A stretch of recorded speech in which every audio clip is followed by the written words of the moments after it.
नमस्कार, आप सभी का स्वागत है। मोहम्मद रफ़ी ने हिंदी सिनेमा में तो अपनी पहचान बनाई ही, लेकिन बाकी भाषाओं में भी अपनी आवाज़ से लोगों का दिल जीता। हिंदी के साथ साथ उन्होंने असमिया, कोंकणी, भोजपुरी, उड़िया, पंजाबी, बंगाली, मराठी, सिंधी, कन्नड़, गुजराती, तेलुगु, मगही, मैथिली, उर्दू और इसके अलावा अंग्रेजी, फारसी और अरबी भाषा में भी गाने गाए, जो आज भी सुनने वालों को सुकून देते हैं।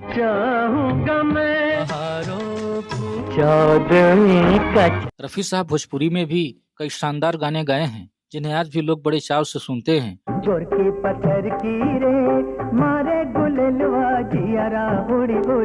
लेकिन आजकल भोजपुरी फिल्मों में जो गाने बनाए जा रहे हैं, उसमें से अधिकतर गीत अश्लीलता की ओर झुकते दिखाई देते हैं और दुर्भाग्य से उनका फिल्मांकन भी उसी तरह किया जाता है।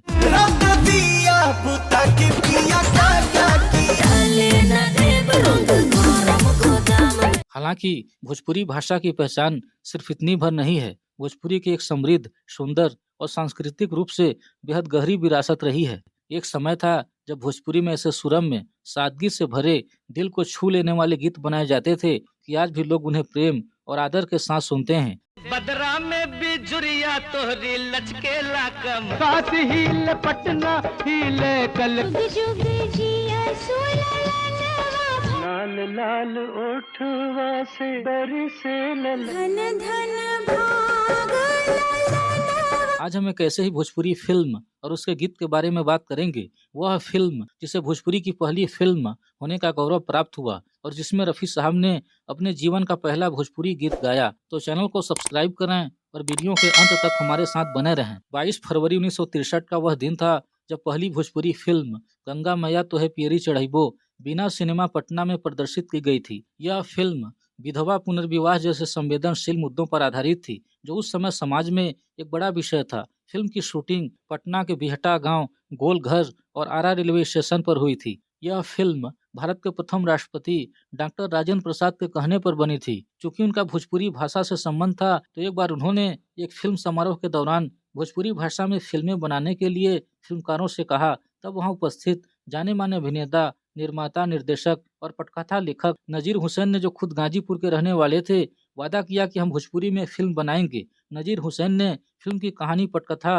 और संवाद लिखे। पहले भोजपुरी फिल्म में पैसा लगाने और काम करने के लिए कोई राजी नहीं था। तब डॉक्टर राजेंद्र प्रसाद के कहने पर कोयला व्यवसायी और सिनेमा हॉल के मालिक विश्वनाथ प्रसाद शाहबादी और उनके सहयोगी जय नारायण लाल निर्माता की जिम्मेदारी संभाली तथा निर्देशन की जिम्मेदारी कुंदन कुमार को दिया गया। फिल्म में असीम कुमार, कुमकुम और नजीर हुसैन मुख्य भूमिकाओं में थे। फिल्म में संगीत देने की जिम्मेदारी चित्रगुप्त को दी गई, क्योंकि पहली बात तो दूसरे संगीतकार तैयार नहीं थे और दूसरी बात चित्रगुप्त गोपालगंज बिहार के रहने वाले थे। उन्हें भोजपुरी भाषा की अच्छी समझ थी। गीत लिखने की जिम्मेदारी शैलेंद्र ने संभाली। शैलेंद्र का भी संबंध आरा बिहार से था। फिल्म में कुल 7 गाने रखे गए थे, जिनको अपनी आवाज दी लता मंगेशकर, उषा मंगेशकर, मोहम्मद रफ़ी और सुमन कल्याणपुर ने। यह सभी गायक भी डॉक्टर राजेंद्र प्रसाद की वजह से ही गीत गाने को तैयार हुए थे। डॉक्टर प्रसाद पटना के सदाकत आश्रम में फिल्म की विशेष स्क्रीनिंग में भाग लिया था और इसे समर्थन दिया था।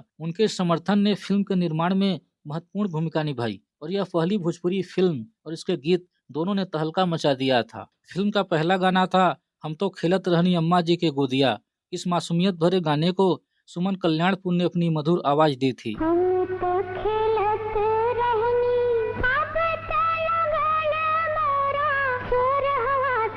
दूसरा गाना था मोरे करेजवा में पीर। इसे लता मंगेशकर और उषा मंगेशकर की सुरमई जोड़ी ने गाया था।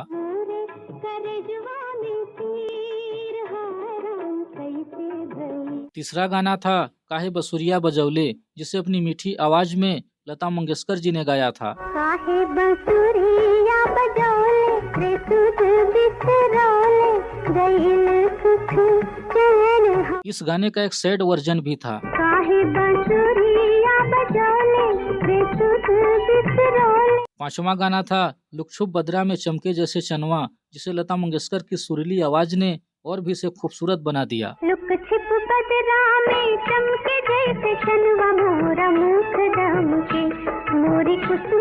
छठवां फिल्म का शीर्षक गाना था हे गंगा मैया तोहे पियरी चढ़ैबो। इस भावपूर्ण गीत को लता मंगेशकर और उषा मंगेशकर ने गाया था।